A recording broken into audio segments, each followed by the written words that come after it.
Une tasse de café pour délier les langues. Parler ouvertement de la maladie, sans tabou, sans euphémisme. Voilà l'objectif principal des Alzheimer Cafés. Véritable lieu d'échange, les Alzheimer Cafés sont aussi l'occasion de percer la bulle de silence dans laquelle s'enferment de nombreux malades.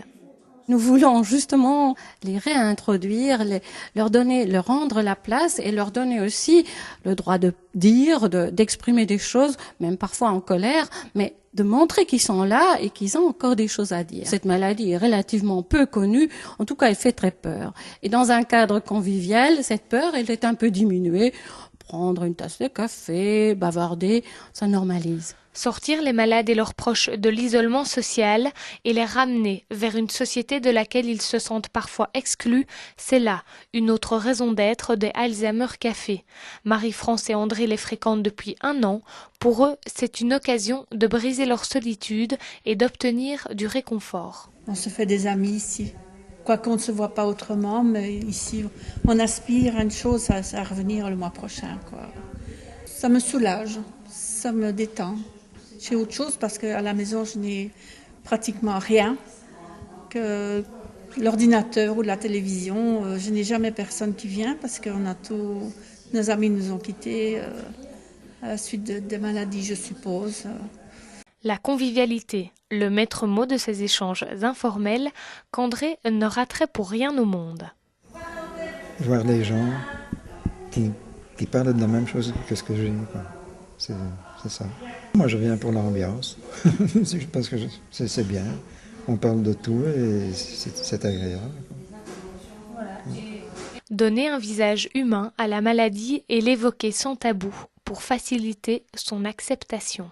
On voudrait que ça redevienne une maladie pas exceptionnelle et extraordinaire et insupportable, mais une maladie approchable. Donc ceux qui viennent apprennent à faire avec, faire face. En fait, nous facilitons l'acceptation de cette maladie. Ce qui me perturbe le plus, c'est de sentir son époux diminuer. Je n'accepte pas.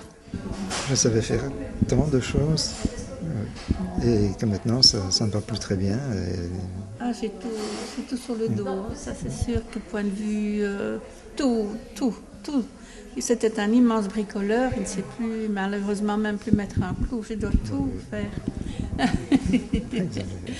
Je pense aussi que le malade, quand il apprend la maladie d'Alzheimer, il est encore tout à fait capable d'exprimer les choses pour lui-même.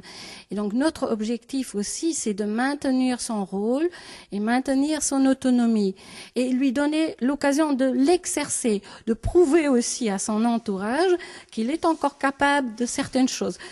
On peut observer comme ça que les personnes répondent parfois à des questions auxquelles l'aidant aurait tendance à répondre.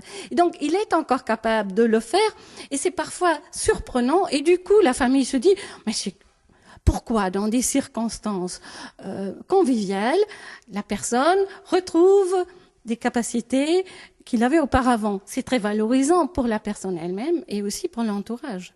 Et en attendant, André, lui, ne souhaite qu'une chose. Qu'on reste ensemble le plus longtemps possible.